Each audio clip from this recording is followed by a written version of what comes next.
చివరకు పోలీసులు పాఠశాలకు చేరుకుని విద్యార్థుల తల్లిదండ్రులను సముదాయించారు.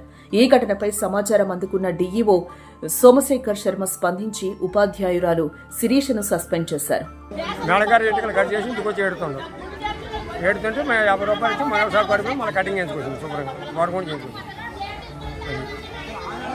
మేడగానే చెప్పారు, మేడగానే చెప్పగలుగుతాం చెప్పలేదు అంటున్నారు.